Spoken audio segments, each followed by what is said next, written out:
Today on the Clean Power Hour, rooftop solar and many more services for third-party owned facilities. This is a very challenging segment of the solar industry. I'm very excited to have Catalyze on the show today. But before I introduce Catalyze, welcome to the show, Clean Power. Welcome to the show, John Weaver, commercial solar guy. Tim, I do still like you, even though we do have challenges introducing the show sometimes. It's You think I'd get the cold open right once in a while, huh, John? Well, cold open is a good start. That's how we talk about solar stuff. We got to come up with a whiz-bang headline, but we actually have to talk about your whiz-bang headline.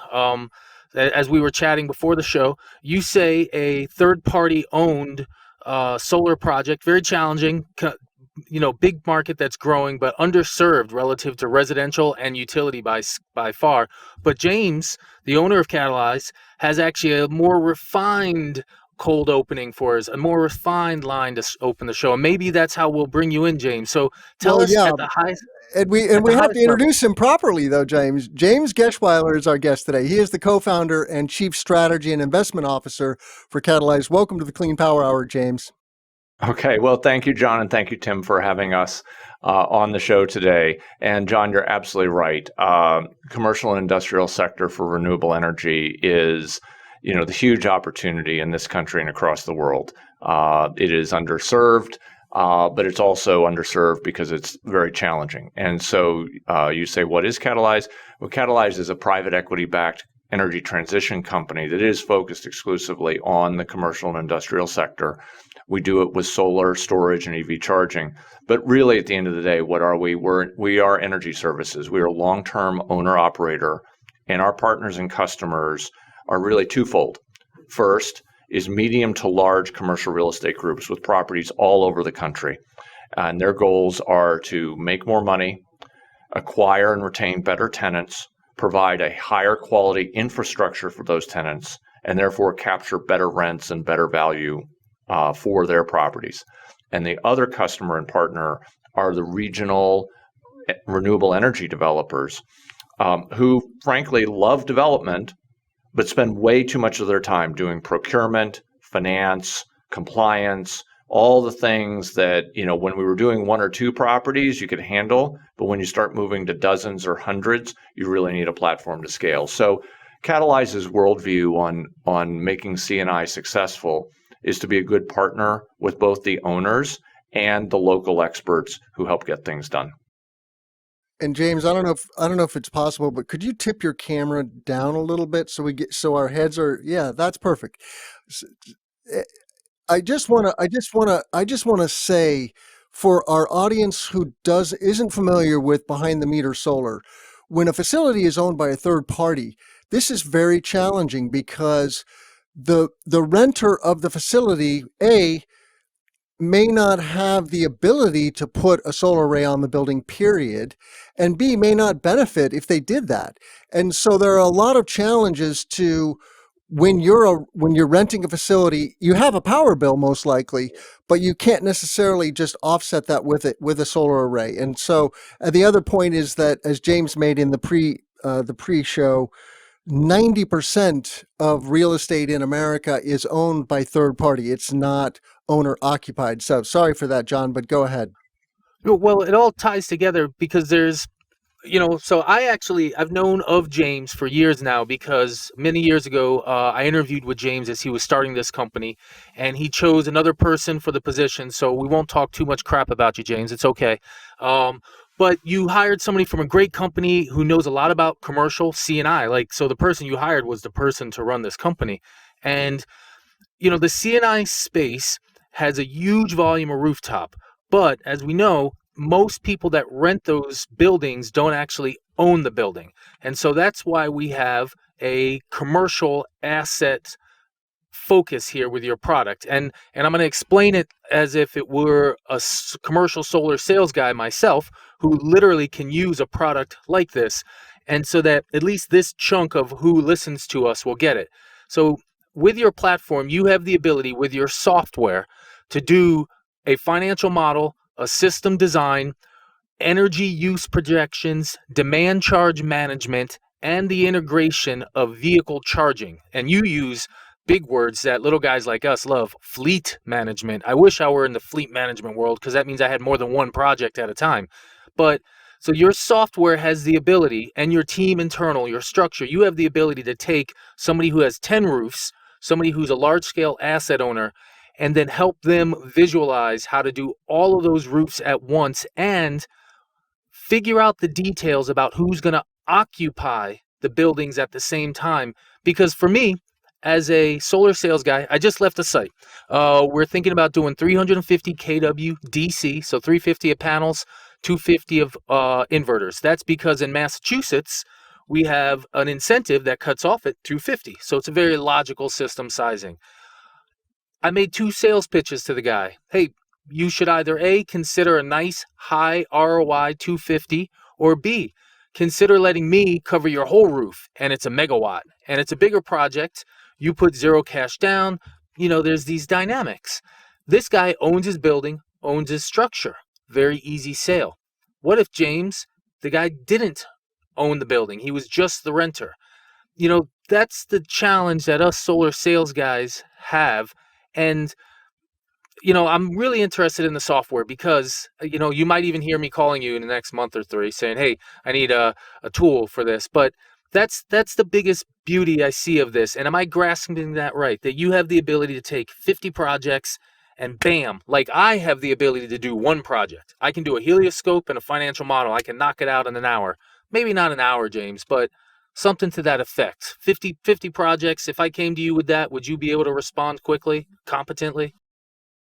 Yeah, John, I think that was a great summary, and Tim, great points on the challenges. I think there's a lot there, so maybe we just take a moment to unpack. Let's start with some of the challenges and then the opportunities. So just first and foremost, I want to underscore it's very nice of you to go back to the origin story, John. I mean, we did start Catalyze 4 years ago as a technology-focused company. Our co-founder, Steve Atherton, was the VP of engineering at Sunrun. And then he was later the VP of engineering at Sungevity. And we have all our original software team hires came out of Sungevity.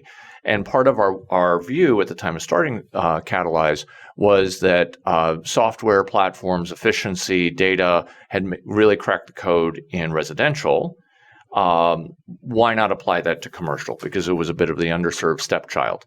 If we're going to make a difference in this country and the world, we have to deal with commercial load at scale, because it is the most load and it is the best load. It is where all the economic activity basically takes place. What we learned fairly quickly is that commercials, as we say in New England, wicked hot. It's not just a matter of figuring out system sizes. You're correct in that. But it's a complex set of financial incentives. You raise a huge one there with the differences between the owners of a property and the tenants of the property.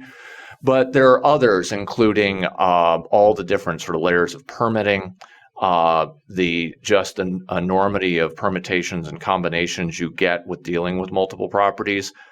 Those of us who live in New England know you can go a mile and you wind up in a totally different regulatory regime, whether you cross a state line or even a town or county line. Certainly, utility territories can vary, town by town, and we have small ones. But so is also true in California and other areas. All development is local. So what we learned was a couple things. One is we had to be the owner operator. We couldn't be a developer. We couldn't be a technology provider. We had to be the independent power producer, and we had to be the long-term owner operator of that. Because the other part is these are not static. I like the way you characterize the sales process, John, but the way we look at it is not as a snapshot, but a movie. That initial install of, let's say, 250 kW is a starting point.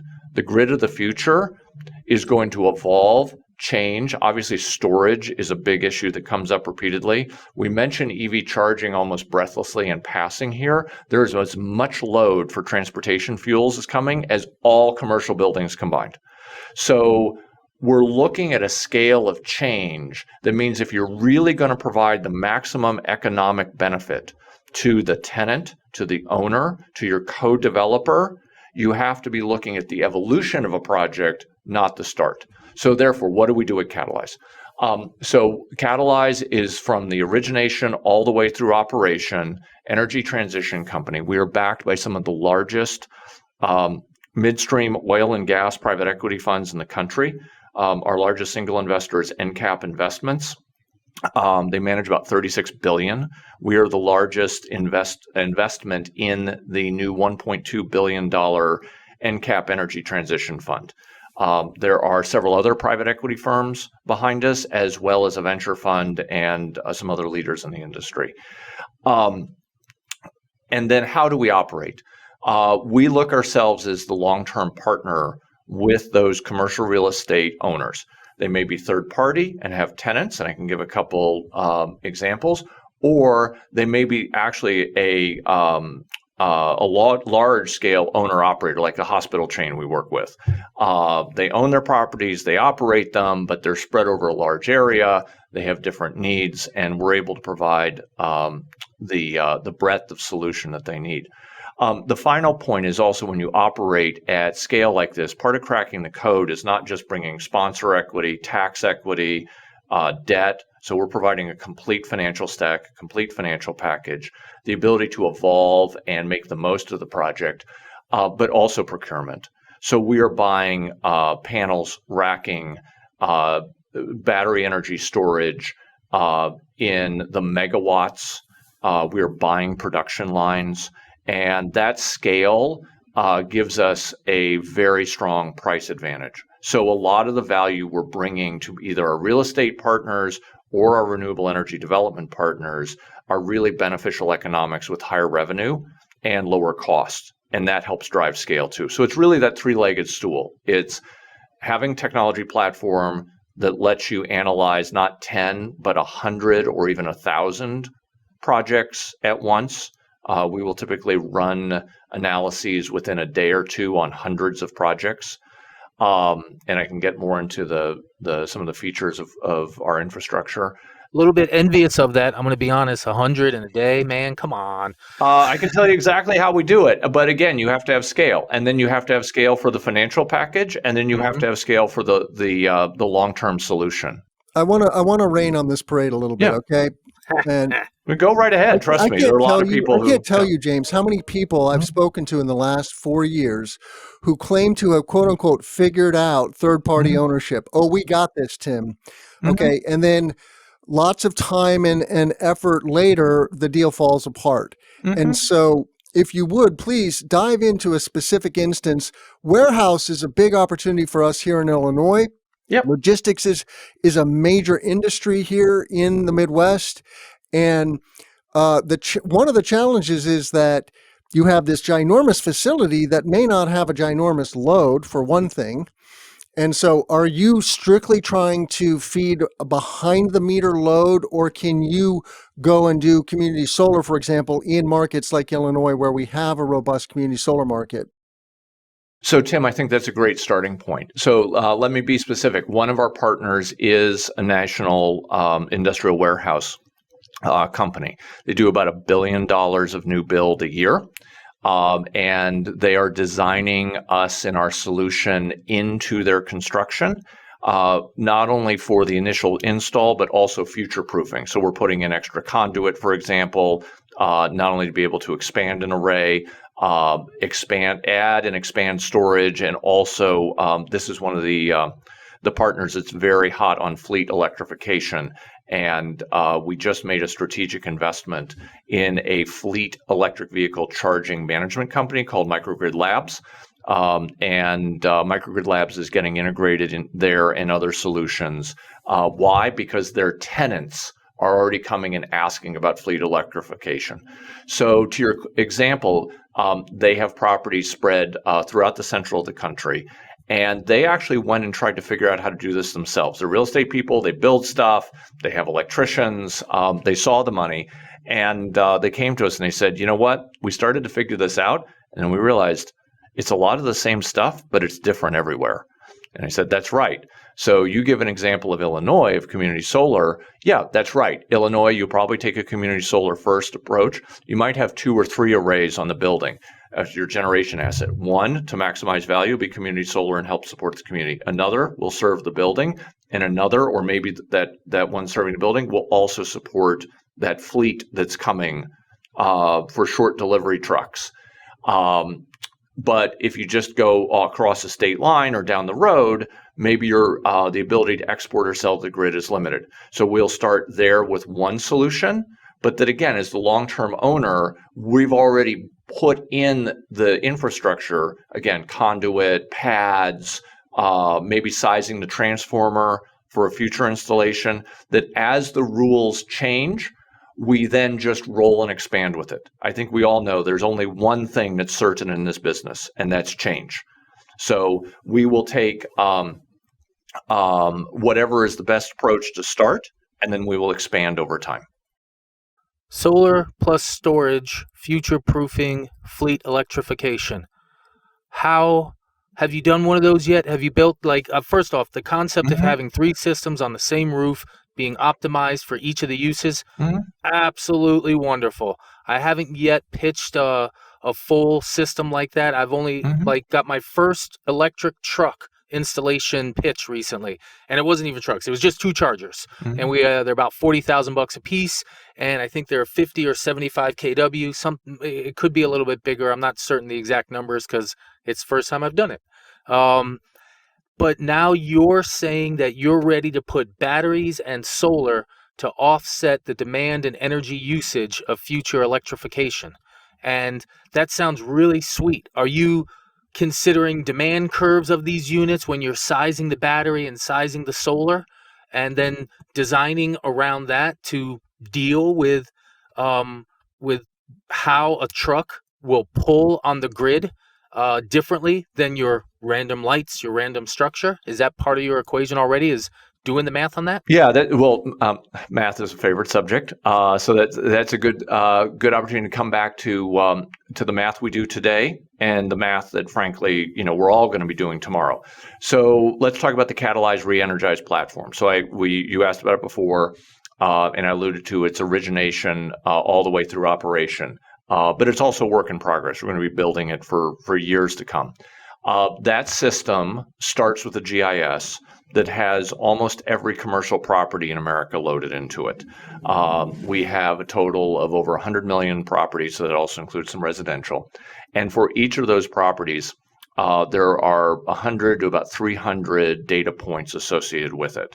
Ownership information, zoning, building height, building use, taxes. So it's a variety of physical attributes as well as financial and legal attributes for it. That data comes from a variety of public, private, and proprietary sources. I believe we currently are running over 10 terabytes of data in production. One of those, for those of you who do solar design, that's really kind of fun, is we actually take a high-res aerial image of the roof. We use a combination of fixed-wing aircraft and satellite data that we get from third-party providers. It's actually multiple sources we use. And we're able to do an irradiance calculation on the roof, not just for the solar profile at that location on the Earth, but we do object identification removal. So we remove obstructions and shading all automatically in the platform. So we're using helioscope, very good friends there. You would be drawing your trees and putting in your own shading, blocking, and then say, oh, I have a cutout here, an obstruction, there's mechanicals. All that's automatic. So this is what allows a real estate group to give us, here are the addresses of our 300 properties across the country, which are the best. And within 2 days, we usually come back and say, here's a ranked, ordered profile, because all that data flows into the economic model. We do not need utility bills. So part of what we have is over 750,000 24/7, 365, or 8760 for those of you who love that. Energy profiles, right? Energy profiles for those buildings. So you were asking about, well, are you shaping to demand curves? Yes. So at a proposal phase, you don't need to give me your electric bill. You probably don't know your hourly load profile, but we know it's a hotel, it's a hospital, it's a light industrial warehouse. It's a commercial office building.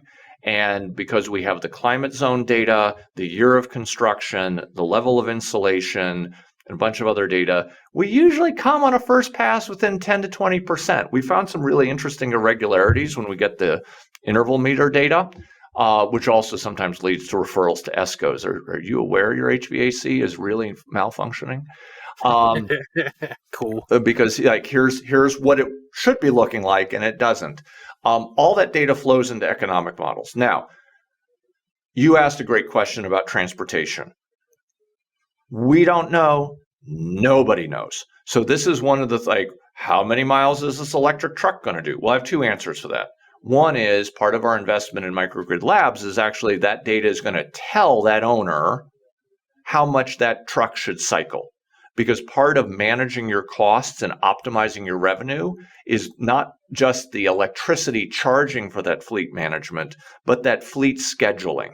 So if you have 10 trucks and X number of miles of delivery per day, how do you maximize your revenue first and foremost, and then figure out, well, this one may actually need to come back in earlier than you thought to charge so that another one can come in to do more deliveries later. So that's part of what MGL does, is looks at the overall system dynamic of the mission of those vehicles, and then that we will be telling them this is what you should do. Now, we also know behaviorally people will also do things, and as the particularly the commercial electric vehicle fleet increases, we're all going to be learning and modeling that data.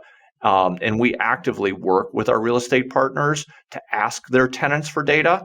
And part of the reason why I'm answering your question very confidently, saying we don't know, is they don't know. We ask directly and we're told, oh, well, we're figuring this out. Well, Let's probably bring this about down right. to earth a little bit, though. Yep. I don't doubt that the technology is there, so to speak. But from a practical perspective, let's say I own a bunch of warehouses, okay? And like I said, the load is probably lower than the roof size. Let's say the load is 500 kW, the roof size is 2 megawatts. Yep, we see that all the time. How do you step into this? Because there's just so much smoke and mirrors, James, and I want to really I want our listeners to understand your model and have confidence that they can reach out to you if they have a relationship with a commercial realtor, because there is, as you mentioned, a lot of commercial real estate that is third party occupied. And so this is just so important for the industry to understand and to make sure that this is going to work. And because are you really going to install, for example, 2 megawatts of solar, a big battery, and a bunch of chargers for the battery and the chargers that are not going to get used for several years? Or Absolutely. is that... I can give you an example. We have one going into Rhode Island right now. So in the great state of Rhode Island, there is a new U.S. government office building coming in. It's actually third-party owned with a GSA lease.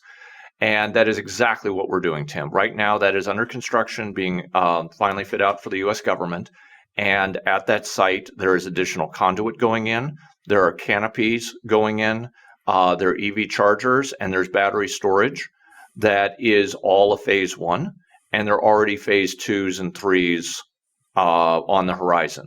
And part of it is when you're, opening the parking lot up to trench, you don't want to do that again. It's much easier to put more conduit and pull strings in. It's much easier to get the interconnection for a battery that's going to do more to serve the building so that it can have future dispatch missions. One thing that I think is a huge difference of Catalyze with a lot of people, frankly, in the market, is that by having the good fortune of long-term private equity, we do future-proof. So let me take your example for, let's take that warehouse with that additional 500 kW array. Here's my conversation with the owner. And again, we have a large-scale partner that does that. And so this is absolutely part of the plan. So phase one we'd come in and do the 500 kW array today. And we'd put the conduit in, we'd pour the pads. But again, the only thing certain is change. Is it going to be 6 months? Is it going to be a year? Is it going to be 2 years? That those regulations, and frankly, it's deregulation, right? The ability to compete in the market to open up additional sales happens Well, when those regulations evolve, then we will either build out additional storage, or let's say community solar emerges, and then we enter a community solar program, or that industrial warehouse says, you know what, our tenant finally wants electric vehicles. My response is, well, then let's build that other array to be a giant gas station. Several of the arrays we're working on now are going to be, frankly, fuel pumps, not really serving the building. It's not as important. So if I own a warehouse and I have tenants and I install your array on my facility, are you then just paying me rent, or am I buying a PPA from you and then passing that along to my tenants? How do those things work? Yeah, no, it's a great question. And the commercial real estate folks actually have several different solutions that they prefer. Some of our partners like rent. It's a good form of income for them. It doesn't have any adverse consequences. This is especially for those that are REITs. Some others really like revenue share. And we actually form a partnership with them.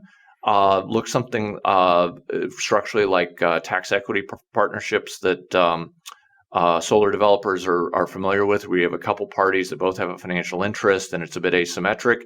And this is in the case of those real estate groups that are usually design, build, and sell. They would like to have a long-term interest in the energy development. So we actually form a co-development relationship with the real estate group. So they get a rev share, and it's ordinary income for them. Some are looking to bundle, as you were just alluding to. So one of the hottest topics in commercial real estate now is what's called a green lease. And this is something that we work directly with our commercial real estate groups partners with the co-market. So the way you phrase the question, Tim, I would change. Not if I have a tenant. Some of our commercial real estate groups are saying, when I get one, we and Catalyze are co-marketing to them to attract a better tenant. And better tenant means basically two things to these people. One, higher credit worthiness. Higher credit worthiness means lower cap rate and higher capital value, and then higher rent. So that double whammy for them is huge dollars and way surpasses any energy revenue.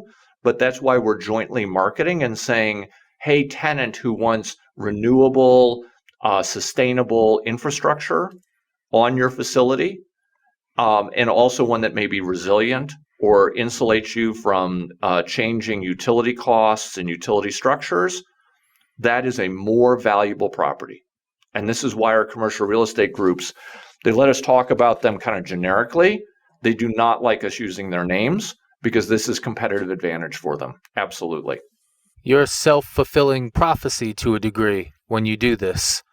You think it's coming, but then you put the gear in so that when it comes, you can make it come. Then you've put the seed in the brains of the building owners and the lease managers who will make it happen, because they're going to put together the marketing device to collect the new residents of their structure or push the ones who exist toward it, because they're all talking about it. Everybody knows. So what you do is self-fulfill for many layers of it. It's like you put the magic dust out there and we walk into it and go, oh yeah, that's what we're going to do. And then you're like, but I set it up. Let's get going on it. That's And John, I would say a little bit differently. A couple of years ago, I would not have said what I just said, because I don't think the market was really there, and you didn't have the demand pull from the market that you have on ESG right now.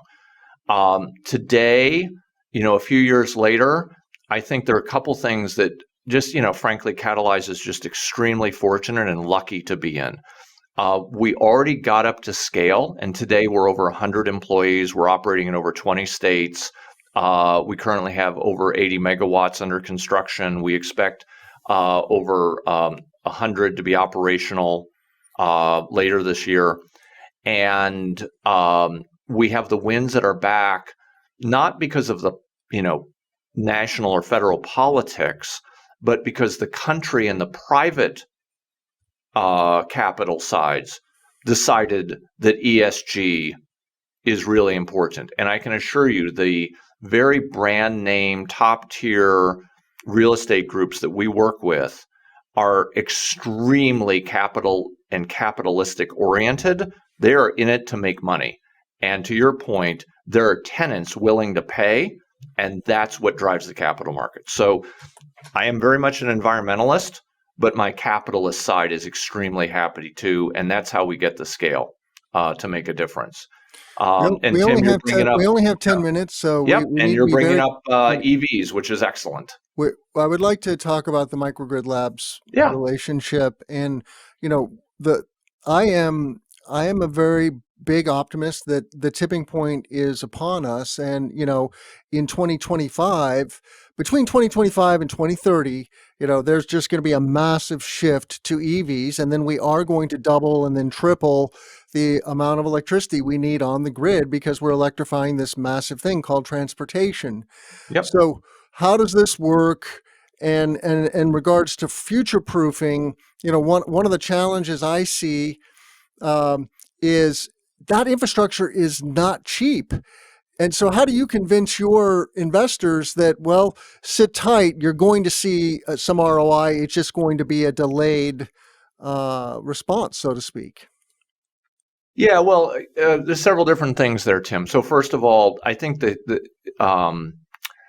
and this is why I don't use the term solar, I use renewable, or maybe better yet, distributed, is really the game changer here is an architectural shift to the grid, right? You alluded to it, but let's when we start talking about adding transportation, we really should be specific about it.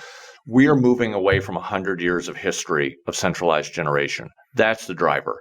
So you talk about it being expensive to put in the infrastructure locally. Well, maintaining our grid and building new power plants is even more expensive. So it's actually cheaper. It's more cost effective. Now, how do we say to our private investors at specific sites that this is going to be a moneymaker versus, they're not going to build that big central power plant. They're not the utility. Couple things. First of all, this is why I run the project finance team. So we run, very standard models. We have, our return on equity. We are backed by private equity, so we drive returns on that. But also we make those and we stage those investments incrementally. My background is not just energy, it's also venture capital. And one of the secrets of venture capital is staging your capital deployment with the opportunity. You put a little bit of money out first, and then you put more and more money out as the market emerges. And that's exactly what we're doing. And the only way we could do that is to be that long-term owner-operator, that long-term partner with the owners, and not somebody who builds and leaves. There's a place for that. It's incredibly important. It has been most of the industry. But back to your example, we build that initial 500 kW, and maybe it's a year, 18 months. We build the 1.5 megawatt. We put in the DCFC. We put in the fleet management. Why? Because that demand is there. How much did we spend up front? We spent the money for a 500 kW that paid for itself and a bunch of extra conduit. That's about it. But what we really, some money. We not all of them. We have to put some money down. And frankly, when I run my models, when we do that, there is no ROI on that additional pad, conduit, larger service panel, larger service, larger transformer. That is raw expense against the project in the case that it doesn't come to pass because you just don't know when. But then frankly, it's already in place and lowers my cost in the next project. So the real thing, honestly, the number one thing that we earn in this process is trust. We are working with people who are owning these properties for years, sometimes decades. In some cases, these are family offices who have 100-year timelines. They are not interested in someone who's going to leave. And so what they do with us is they want to vet us personally at a personal level, a company level, and then see that we are going to be around for the long term. And when we walk through this joint plan for their portfolio, that's how we earn the trust to be able to roll out those projects over time. And what is that? If I'm an asset owner, James, what is the upside for me? Why should I? And let's say I don't Mhm. care about sustainability. I don't Mhm. believe in climate change. I'm just a hard-nosed capitalist Oh, trying to bunch see of a our partners return. are, I assure you. Yeah, Yes. well, yes, that is the Yeah. vast Mhm. majority of investors and asset owners. Let's be realistic here. Of course. What is the value proposition for them, and how do you approach that? Is it on a per square foot basis, or how do you couch that? So the number one gain for them, as mentioned, is higher quality tenants, higher credit worthy tenants, and longer leases. One, you know, financial professional in one of the groups, fit the profile you just described. Says, James, I don't care about all the sustainability. What I care about is rents.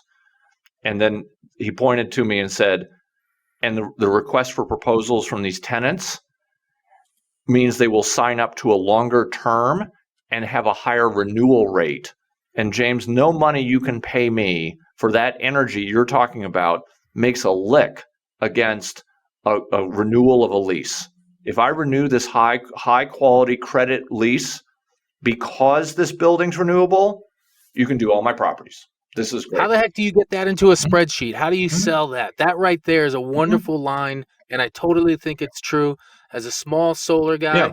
it's really hard to capture that saying that. It's And that not, right well, there it's not sounds on like my magic. spreadsheet. It's not on my spreadsheet. It's on theirs, John.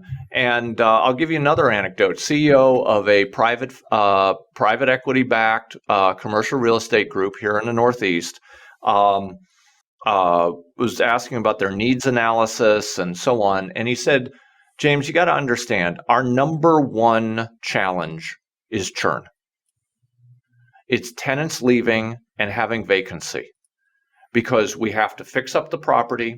We have lost months of rent, and he gave me their churn rate, which was much higher than I expected, frankly, which I won't share for obvious reasons. Um, and I talked about what we do. We were going to put in a canopy structure at this facility, and we said we give a rev share. And he said, James, be quiet. You had me at free covered parking. We'll be the only property that has covered parking, and nobody's going to leave because if you just told me that your electricity will pay for covered parking, we're in, and now we're doing all their properties. I've So heard that before. I've heard that. yeah, I've heard that line from a customer. yeah, and so that's their spreadsheet, but that's coming in and having a different needs analysis. And again, it wasn't. This is a group that said to us, look, we've talked to a lot of solar guys, but we have this whole portfolio and we just raised a whole new fund. We can't do these one at a time. We need to do across our entire set of properties across multiple states. And I said, well, that's what we do. To that point, what states are you? What is the short list of states that you're pursuing? Because you can't go to 50 states. You can't go from 0 to 60. So what is the process? Well, Tim, actually, we're in about 20 right now, as of today in Puerto Rico. So again, Catalyze is over 100 employees. We have team members spread across mainly Massachusetts, I got a list. Colorado, I'm going to interrupt California, real quick. I got a Texas, list that but was we sent also to us. have them in New York. So We have an the office list in below of Purchase, New states York. that Catalyze is operating in, or has development activities, or is under construction. I'm just going to read it off. Correct.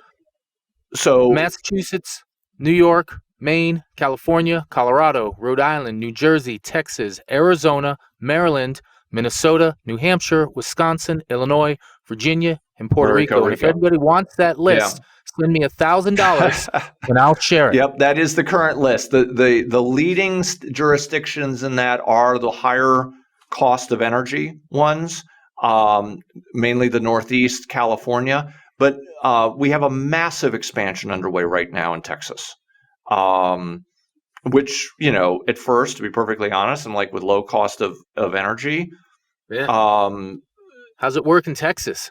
Volatility is your friend. Battery storage is the game changer. Awesome. Mm-hmm. So that's last spring's freeze out in Texas changed the game. So interesting. that's back to why I talk about this as distributed generation and not solar. So Yep. not just solar. Solar is important, but again, this, in my mind, what we're providing here is a differentiated good. It's not just electricity from the grid that's same for everyone. When you generate on-prem, you get to customize the solution for the tenants, the people who occupy it, and provide them a complete solution that isn't just the fact that it's renewable. Oh, by the way, it's resilient. It can support the grid too. And then again, Tim, you brought a couple times, and I think very wisely, there is as much future, if not more, in shifting our transportation fuel back to electricity, which is one of the places it was starting 100 years ago. The first cars were not gasoline. They were boilers. And then some were electric, and we standardized on gasoline. And now that's changing. So new times, new architectures. So I got one. Tim and I, we're both salesmen. We're not always famous, good-looking people who are on video presented to the world. It's only Not our always, weekend job. right? Yeah. Not always. But we're also sales guys who build projects. You have a database with a lot of structures. Does your database, like, let's say I'm a sales guy, I'm like, you know what, James, I need to grow my sales team. And this is real for me. I'm actually in the process of finding a new salesperson. And I need leads. But when I knock on a building and I get the occupant, they don't even know who the owner is. And then when I try to transfer to get in touch with an owner, that's challenging. Could I, as a small developer, tap into your great list of information and say, hey, I need help getting contact with people and knocking on doors and having good data? Yeah. So John, that's actually right. So lead gen is part of the platform. So again, our relationship with the local experts, developers, in each area, right? They have the relationships, they know the regulations, they know how to get things done, is very much one of co-development. Remember, our goal is to be the long-term owner operator across the country of C&I assets. It's not to be the guy and gals who have the face in front of the customer. That's not our mission. We're not proud people. We are infrastructure support people. And the way we think about it is our job is to work with our energy developer partners to give them freedom from and freedom to. Freedom from all the headaches that they never wanted to do in the first place. Tax equity, finance, debt, procurement, a lot of compliance, dealing with O&M operations, to give them freedom to do what they really know and love, which is co-work with customers and create solutions. So we do the battery modeling, we do the engineering, we have our own battery supply chain, we have availability of product. I mean, that today is huge. Like, you can sell something, you can't get the equipment for a lot of people. We actually have inventory staged on both coasts. So we wind up doing development partnerships. Some of those, which you may be aware of, actually get so deep that they actually become part of the company. So we acquired Perma-City in Los Angeles, the largest EPZ in LADWP territory, with about 15 years of experience. The entire Perma-City team just came into Catalyze and as part of our company. We also bought a New York developer, Soul Alliance, which has a lot. I know them. Yeah. So Jared Haynes and Steve Owen and team are now part of Catalyze. And there are other ones we work closely with, but that set of relationships is expanding. And so to be very specific on your point, our database has the owner of that property, contact information, not in every jurisdiction. That data is one of those that's kind of here and there and spotty, but it's there. Sure beats nothing. But then again, we automatically generate the proposal. So the system takes the image of the building, a preliminary design, an output calculation. We do have manual intervention on strategy. To Tim's point, are we going to start with a small one here? Or are we going to do a big one? Usually we'll even put 2 or 3 options in, just like you did, John. Do we want to have a small one that serves the building? Do we want a large one that's export, a combination? And then that will automatically output. And then if it's someone from our team or our partner, then has material. It might be for a single property as a door opener, or it may be, as one I was reviewing last week, 30. Gentlemen, obviously we could talk all day. Unfortunately, we're going to have to wrap this up. I'm going to make a couple of announcements, and then we'll give our listeners a way to reach you, James. You can find all of our content at cleanpowerhour.com. Please give the podcast a thumbs up, subscribe to our YouTube channel.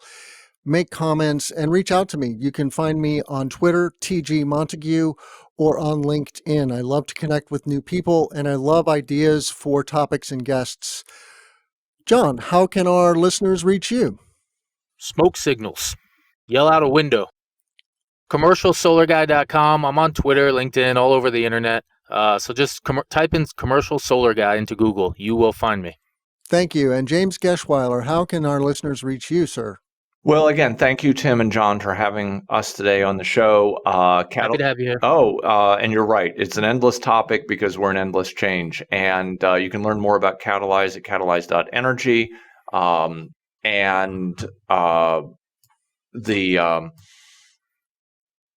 Sort of the parting thought here is we're at the cusp of an opportunity to make enormous difference. Commercial and industrial load is the one that really matters the most in America, and it's a privilege to be able to help shape it. So let's go do this journey. It's really exciting. Thank you, guys. Thank you, James. Let's grow solar.